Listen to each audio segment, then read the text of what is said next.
Hello बच्चों, welcome back to my channel GK's study corner Hindi. यहाँ पे मैं आपको जो आपके चैप्टर्स हैं उनको हिंदी भाषा में आसान भाषा में समझाती हूँ।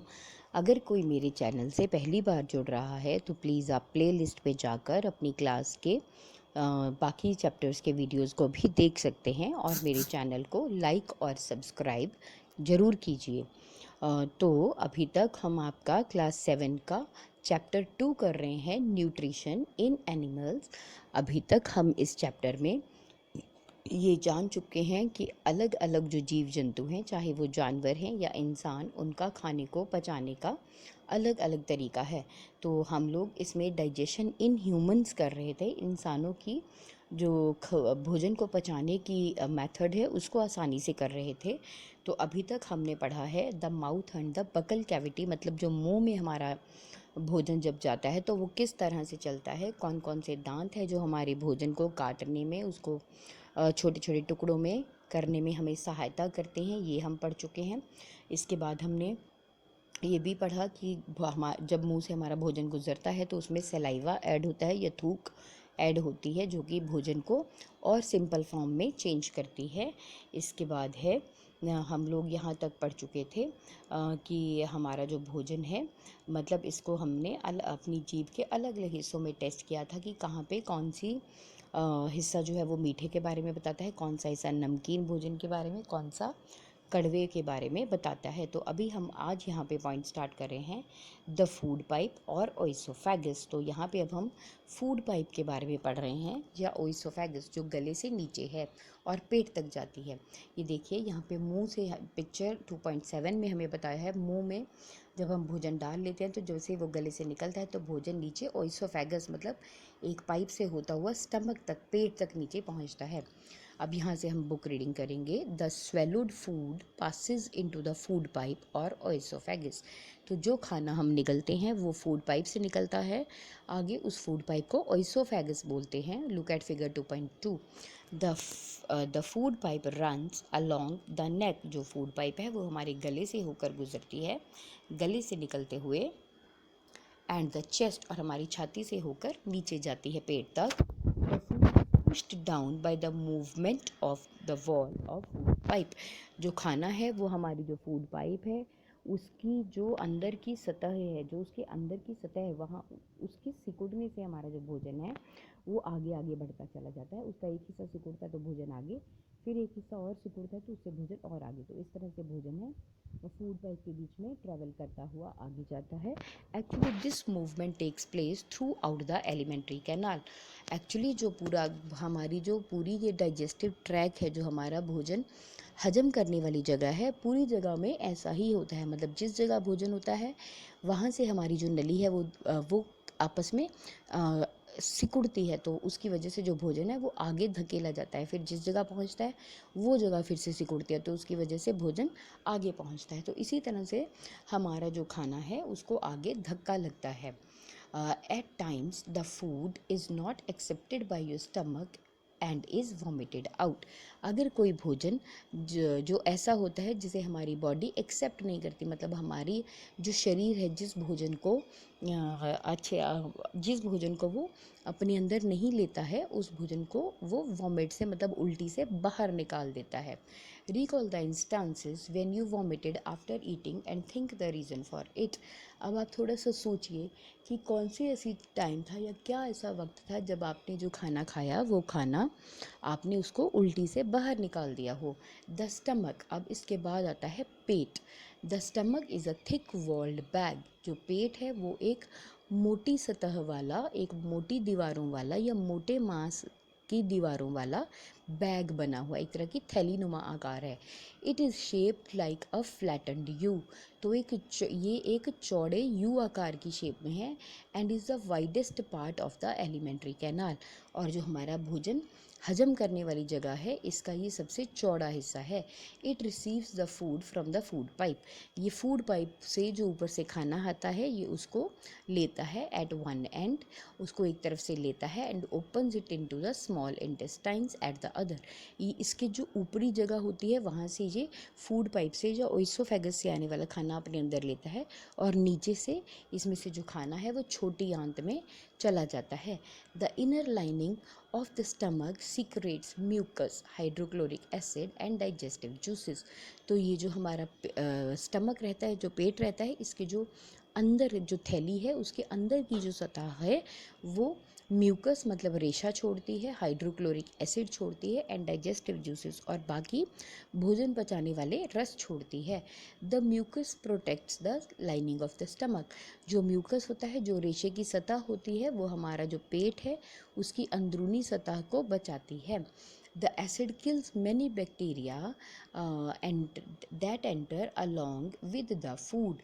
जो एसिड होता है वो खाने के साथ जो बैक्टीरिया आ जाते हैं छोटे छोटे, उन सब बैक्टीरिया को मार देता है। And makes the medium in the stomach acidic. और जो हमारे पेट में जो खाना आया होता है उसको एसिडिक बना देता है, मतलब उसमें एसिड घोल देता है। And helps the digestive juices to act. और उसके अलावा ये जो एसिड है जो खाने को पचाने वाले रस हैं उनको काम करने में आगे हेल्प करता है। The digestive juices break down the proteins into simpler substances. जो खाने को पचाने वाले जो ये रस होते हैं, ये जो हमारे खाने में प्रोटीन्स होते हैं उनको सिंपल सब्सटेंस, उनको पचाने लायक बना देते हैं, मतलब सीधे प्रोटीन हम नहीं पचा पाते। तो ये जो पाचक रस हैं यही प्रोटीन्स को सिंपल फूड में बदल देते हैं। द स्मॉल इंटेस्टाइन्स, अब इसके बाद आती है छोटी आंत।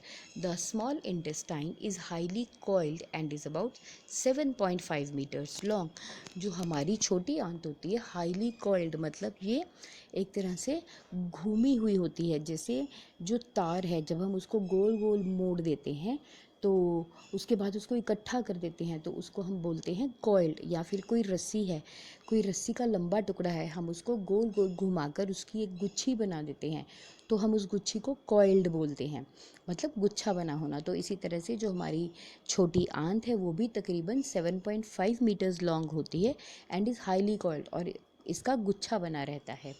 It receives the secretions from the liver and the pancreas. ये जो छोटी आंत है इसमें लिवर जो पाचक रस छोड़ता है वो, और जो पेंक्रियाज जो पाचक रस छोड़ता है वो दोनों आते हैं। The liver is a reddish brown gland. जो लिवर है ये एक लाल भूरे रंग का अंग है। Situated at the upper part of the abdomen, जो हमारे पेट के ऊपरी हिस्से में होता है। ऑन द राइट साइड, हमारे पेट के दाएं हाथ ऊपरी हिस्से में होता है। It is the largest gland in the body. ये हमारी बॉडी में सबसे बड़ा अंग है। It secretes bile juice. ये एक तरह का एक पाचक रस छोड़ता है जिसे बाइल जूस कहा जाता है। That is stored in a sac, जो कि एक छोटी सी थैली में स्टोर होता है, कॉल्ड द गॉल ब्लैडर, जिसे कि गॉल ब्लैडर कहा जाता है। The bile plays the important role in the digestion of fats. जो ये बाइल होता है, जो लिवर के द्वारा छोड़ा गया ये जूस होता है, ये हरे रंग का होता है मोस्टली, और ये हमारे भोजन में जो फैट्स रहते हैं, जो हमारे भोजन में वसा रहती है, उसको हजम करने में हेल्प करता है। The pancreas is a large cream colour gland located just below the stomach. जो पेंक्रियाज है वो एक क्रीम रंग का, एक हल्के से पीले रंग का लंबा एक भाग होता है, एक ग्लैंड, एक पार्ट है जो कि पेट के बिल्कुल नीचे होता है। The pancreatic juice acts on carbohydrates, fats and proteins and changes them into simpler form। जो पेंक्रियाज से निकलने वाला रस होता है वो कार्बोहाइड्रेट्स, फैट्स, प्रोटीन्स इनके ऊपर असर करता है और इनको सिंपलर फॉर्म्स मतलब इनको पचाने लायक बनाता है। जो आपकी फिगर 2.2 है उसको आप अपनी बुक में ध्यान से देखें तो उसमें आपको हर बॉडी पार्ट अच्छे से बनाकर दिखाया गया है। अब उसके बाद है the partly digested food now reaches the lower part of small intestine. अब जो पार्टली डाइजेस्टेड मीन्स आधा पचा हुआ खाना, जो हाफ पचा हुआ खाना है वो धीरे धीरे आपकी स्मॉल इंटेस्टाइन से सरकता हुआ आगे पहुंचता है, where the intestinal juice completes the digestion of all components of food। और ये आपकी जो छोटी आंत है उसमें आगे आगे सरकता जाता है। वहाँ पे जो आपकी आंत से निकलने वाले जूसेस हैं वो आपके खाने को पूरी तरह से, जो उसके जितने भी कंपोनेंट्स हैं, उसके जितने भाग हैं, उनको अच्छे से पचा लेते हैं। The carbohydrates get broken into simple sugars. जो कार्बोहाइड्रेट्स होते हैं वो सिंपल शुगर, मतलब जो बहुत आसानी से पचने वाली शुगर होती है, उस फॉर्म में बदल जाती हैं, सच एज ग्लूकोज। जैसे कि ग्लूकोज हुआ, फैट्स इनटू फैटी एसिड्स, जो फैट होते हैं वो फैटी एसिड्स बदल जाते हैं, एंड ग्लाइसरॉल, और ग्लाइसरॉल बन जाते हैं, and the proteins into amino acids, जो प्रोटीन्स हैं वो अमीनो एसिड के रूप में बदल जाते हैं। Now absorption in the small intestine. अब जो हमारी छोटी आंत है उसमें खाना कैसे सोखती है। The digested food can now pass into the blood vessels in the wall of intestine. तो जो पचा हुआ खाना होता है वो हमारी छोटी आंत में जो खून की नलियाँ रहती हैं उनके द्वारा उसके जो गुण हैं उसको सोख लिया जाता है पचे हुए खाने की। This process is called absorption. तो इस प्रोसेस को, मतलब जहाँ छोटी आंत जो है अपने अंदर हमारा जो खाना है उसके जूसेस को, उसके गुणों को सोख लेती है, इस प्रोसेस को एब्जॉर्प्शन कहते हैं। The inner wall of the small intestine have thousands of finger like outgrowths. तो जो हमारी छोटी आंत है उसकी जो अंदर की दीवारें हैं उसमें उंगली की तरह बढ़े हुए कुछ स्ट्रक्चर, उंगली की तरफ बढ़े हुए कुछ रेशे रहते हैं जो हज़ारों की संख्या में होते हैं। These are called villi. इनको हम लोग विली कहते हैं। सिंगुलर विलस, मतलब एक रेशे को विलस बोलेंगे, और जो बहुत सारे रेशे हैं उनको विली कहा जाता है। Can you guess what the role of villi could be in the intestine? क्या आप सोचते हैं कि जो ये विली है इसका हमारी आंत में या छोटी आंत में क्या काम हो सकता है? The villi increases the surface area of absorption of the digested food. जो विली है इसकी वजह से जो खाना है और जो पचा हुआ भोजन है उसके बीच में से विली की वजह से जो खाना जो है वो ज़्यादा मात्रा में सोखा जाता है। Each villous has a network of thin and small blood vessels. तो ये जितने भी विली हैं इनके बीच में बहुत पतले पतले खून की नलियाँ होती हैं। जैसे ही इसके पास से भोजन निकलता है तो ये उसमें से सारे गुणों को सोख लेते हैं। The surface of the villi absorb the digestive food materials. जो ये विली होता है इसका जो बाहर की सतह है वो पचे हुए भोजन को अच्छे से सोख लेती है। The absorbed substances are transferred transported via blood vessels to different organs of the body. तो ये जो पचा हुआ भोजन होता है ये जो जिसको कि विली सोख लेती है, इसको वो इन छोटी छोटी खून की नलियों के द्वारा हमारी बॉडी के या हमारे शरीर के अलग अलग भागों में भेज देती है। Where they are used to build the complex substances. जहाँ पे इनको और अलग चीज़ें बनाने के लिए प्रयोग में लाया जाता है, such as the proteins required by the body. जिस तरह के हमारी बॉडी में प्रोटीन्स, मतलब जो खाना है पहले वो कॉम्प्लेक्स टू सिंपल फॉर्म में चेंज होता है। पहले ना पचने वाले रूप से पचने वाले रूप में बदलता है, और जब वो पच जाता है तो उसको बॉडी एब्जॉर्ब करती है और फिर वापस उसको उसके ओरिजिनल रूप में चेंज करती है। This is called assimilation. तो इस प्रोसेस को असिमिलेशन कहा जाता है, मतलब जिसमें वो उसको वापस प्रोटीन्स में बदलती है जो कि बॉडी को रिक्वायर्ड है। सिंपल फूड को वापस प्रोटीन में बदलती है हजम करने के बाद।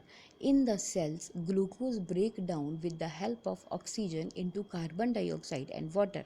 जो हमारी बॉडी के सेल्स हैं वहाँ पे जो ग्लूकोज रहता है वो ऑक्सीजन की सहायता से कार्बन डाइऑक्साइड और पानी में बदलता है, and the energy is release. और जब ये ऐसा होता है तो बॉडी में एनर्जी आती है। The food that remains undigested, वो खाना जो हमें हजम नहीं होता एंड अनएब्सॉर्ब्ड, और जो हमारी बॉडी जिसको नहीं सोख पाती, it enters into the large intestine. तो वो खाना बड़ी आंत में चला जाता है। The large intestine is wider and shorter than the small intestine. तो जो बड़ी आंत होती है ये छोटी आंत के मुकाबले चौड़ी होती है एंड शॉर्टर, और बहुत छोटी होती है।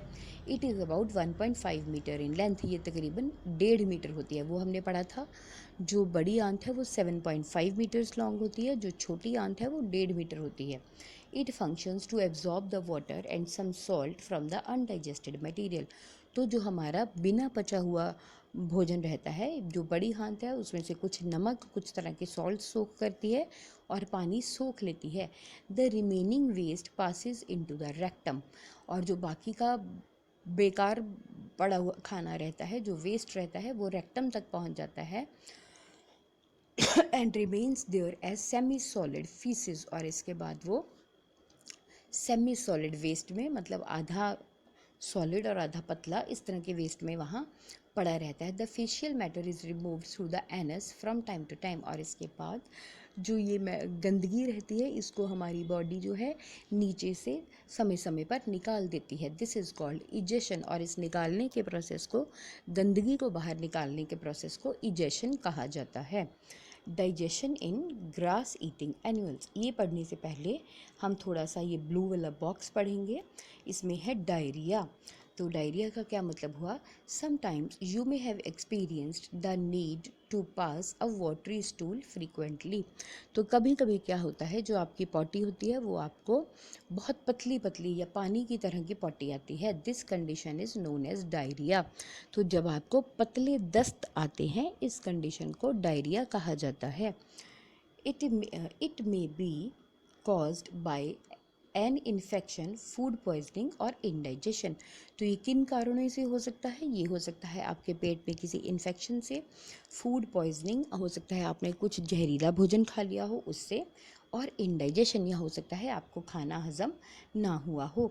It is very common in India, और भारत में अक्सर लोगों को ऐसा होता है, पर्टिकुलरली अमंग चिल्ड्रन, अक्सर बच्चों में ऐसा बहुत बार होता है। Under severe conditions it can be fatal, तो बहुत ज़्यादा होने से या बहुत बुरी हालत होने पे ये नुकसानदायक भी हो सकता है। This is because of the excessive loss of water and salts from the body, और ऐसा इसलिए होता है क्योंकि बॉडी में से जो पानी और नमक है वो ज़्यादा मात्रा में बाहर निकल जाता है। Diarrhoea should not be neglected, तो ये जो डायरिया है इसको कभी भी निगलेक्ट मतलब इसको कभी भी इग्नोर ना करें, हमेशा ध्यान दें। Even before a doctor is consulted, इससे पहले कि आप किसी डॉक्टर से इसके बारे में बात करें, the patient should be given plenty of boiled and cooled water. उससे पहले जो हमारा मरीज़ है उसको बहुत ज़्यादा मात्रा में उबला पानी, उबाल कर ठंडा किया हुआ पानी देना चाहिए, with a pinch of salt and sugar dissolved in it, जिसके बीच में कि थोड़ा सा नमक और चीनी घोली हो। This is called oral rehydration, तो इसी को हम ओरल रिहाइड्रेशन का नाम देते हैं। डिहाइड्रेशन मतलब किसी चीज़ की कमी होना, और रिहाइड्रेशन का मतलब है उस कमी को पूरा करने की कोशिश। तो अब हम पढ़ेंगे डाइजेशन इन ग्रास एनिमल्स। तो जो हमारे ग्रास ईटिंग, घास खाने वाले जानवर हैं, उनमें हजम खाना कैसे होता है। Have you observed cows, buffaloes and other grass eating animals chewing continuously even when they are not eating? क्या आपने कभी गाय को, भैंस को या और घास खाने वाले एनिमल्स को देखा है जो कि बाद में भी अपना मुंह चलाते रहते हैं जबकि वो खाना नहीं खा रहे? Actually they quickly swallow the grass and store it in the part of a stomach called र्यूमन। असल में ये जो जानवर होते हैं ये अपने खाने को जल्दी से, अपनी जो घास खाते हैं उसको जल्दी से अंदर निगल लेते हैं एंड स्टोर इट, और अपने पेट के उस हिस्से में स्टोर कर लेते हैं जिसे कि र्यूमन कहा जाता है। Here the food gets partially digested and is called cud. यहाँ पे जो भोजन है वो आधा पच जाता है, या भोजन का कुछ हिस्सा पच जाता है और उस आधे पचे भोजन को कड कहा जाता है। But later the cud returns to the mouth in small lumps, और उसके बाद ये जो आधा पचा भोजन रहता है ये मुंह में छोटे छोटे गुच्छों के रूप में आता है।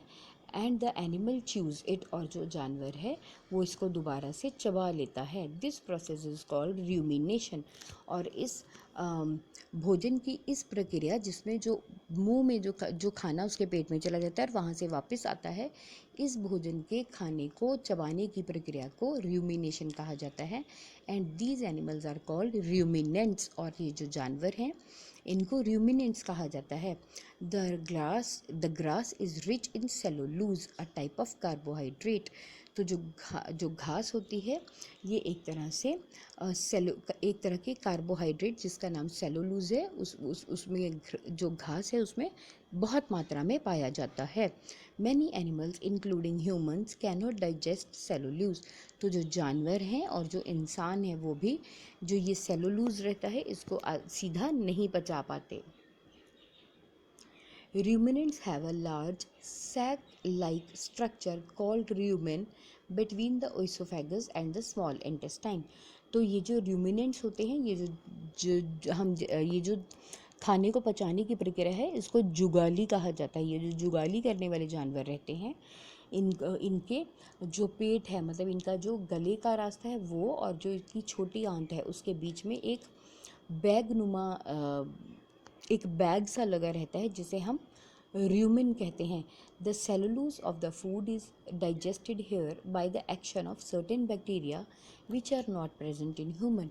तो ये जो घास में रहने वाला जो सेलुलोज है ये उस सैक में उस बैग में जिसको rumen कहा जाता है वहाँ पे रहने वाले कुछ बैक्टीरिया हैं जो इस भोजन में जो सेलुलोज रहता है उसको पचा लेते हैं और ये जो बैक्टीरिया है ये इंसानों में नहीं होते इसलिए आप घास नहीं खा पाते। So far you have learnt about the animals which possesses the digestive system। तो अभी तक आपने इतना तो पढ़ ही लिया कि जो एनिमल्स हैं उनमें भी एक तरह से खाना पचाने की प्रक्रिया होती है। But there are many small organisms which do not have a mouth and a digestive system. परंतु ऐसे छोटे छोटे बहुत से जीव जंतु हैं जिनका मुंह भी नहीं होता और जिनकी खाना पचाने की प्रक्रिया नहीं होती। Then how do they acquire digest food. तो वो खाना कैसे लेते हैं और उसे हजम कहते हैं कैसे कर पाते होंगे। इन द सेक्शन बिलो तो नीचे you will learn another interesting way of food intake. तो अब आप नीचे कुछ अलग एक नया तरीका ढूंढेंगे जिसमें कि आप खाने को पचाते हैं। Feeding and digestion in amoeba. तो जो खाना अमीबा है वो खाना कैसे खाता है। अब आप ध्यान से देखिए amoeba is a microscopic single celled organism found in a pond water. अब अमीबा क्या है, एक सेल से बना हुआ जंतु है जो कि अक्सर तालाब के पानी में होता है। Amoeba has a cell membrane. जो एमीबा है वो एक सेल से बना है, इसके सेल की मेम्ब्रेन मतलब आउटर कवर होता है। अ राउंडेड डेंस न्यूक्लियस, इसका एक गोल तरह का न्यूक्लियस मतलब इसके सेल का सेंटर होता है। डेंस मतलब गाढ़ा और बड़ा होता है।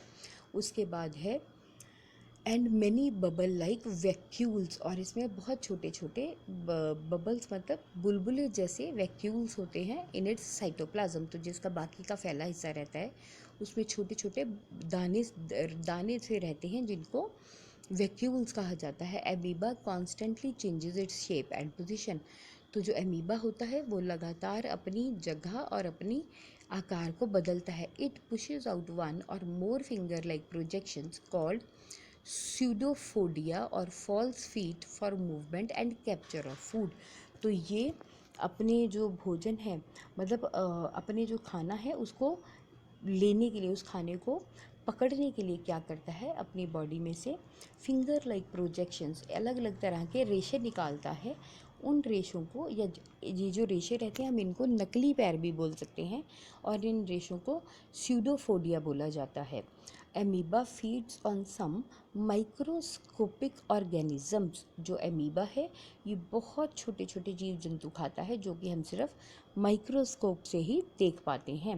व्हेन इट सेंसेस फूड, जैसे ही इसको ये एहसास होता है कि इसके पास में भोजन है,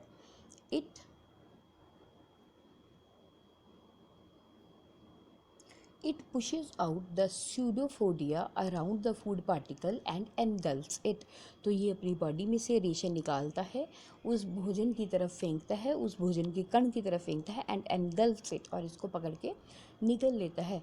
the food becomes trapped in the food vacuole, और जो खाना है वो जो इसका वो छोटा सा छेद रहता है जिसे फूड वैक्यूल कहते हैं उसमें फंस जाता है। The digestive juices are secreted into the food vacuole. तो ये जो फूड वैक्यूल, ये जो खाने का जो जगह रहती है इसी में डाइजेस्टिव जूसेस मतलब जो खाना पचाने वाले रस हैं वो इसके द्वारा छोड़े जाते हैं। They act on the food and break it down into the simpler substances. वो खाने पे अपनी क्रिया करते हैं, डाइजेस्टिव जूसेस है, और उसको सिंपलर सब्सटेंस, उसको पचाने लायक बना देते हैं। Gradually the digested food is absorbed, और धीरे धीरे ये जो पचा हुआ भोजन होता है इसे ये अपने अंदर सोख लेता है। The absorbed substances are used for growth, maintenance and multiplication. और ये जो पचा हुआ भोजन होता है इसको एमीबा यूज़ करता है ग्रोथ अपने बढ़ने के लिए, मेंटेनेंस अपने शरीर की देखभाल के लिए, एंड मल्टीप्लिकेशन और आगे बढ़ने के लिए, अपनी मात्रा को, अपनी गिनती को बढ़ाने के लिए। The undigested residue of food is expelled out by the vacuole, और यही इसी वैक्यूल के द्वारा ही जो अपच भोजन होता है, मतलब जो खाना वो नहीं हजम करता, उसको वहीं से छोड़ देता है। The basic process of digestion of food and release of energy is same in on animals. तो अभी तक हमने ये जाना इस चैप्टर में कि बेसिक जो प्रोसेस है वो सभी जानवरों में खाने को पचाने का जो बेसिक प्रोसेस है वो सेम है। इन द लेटर चैप्टर, अब आगे आने वाले चैप्टर्स में यू विल लर्न, आप जानोगे about the transport of food, कि भोजन कैसे एक जगह से दूसरी जगह जाता है, एब्जॉर्ब्ड बाय इंटेस्टाइन, कि जो खाना है, जो हमारे भोजन, वो भोजन जो हमारी इंटेस्टाइन है, जो हमारी अंतड़ियाँ हैं, जिसे वो किस तरह से सोखती हैं, to the various parts of the body, जो हमारी अंतड़ियाँ जिस भोजन को अपने अंदर सोख लेती हैं, तो वो भोजन हमारे बॉडी के अलग अलग पार्ट्स में कैसे पहुंचता है, ये आप अपने आने वाले चैप्टर्स में जानोगे। तो आई होप अभी तक आपको ये चैप्टर, आपका chapter number 2 nutrition in plants, nutrition in animals, अच्छे से समझ में आया होगा। अगर आपको कहीं कोई डाउट है तो प्लीज़ आप मुझे नीचे कमेंट सेक्शन में पूछिए। अगर आपको वीडियो अच्छा लगा, अच्छे से समझ आया, तो लाइक और सब्सक्राइब करना ना भूलें। So keep going, keep learning, keep growing. Thank you and have a nice time. Bye bye.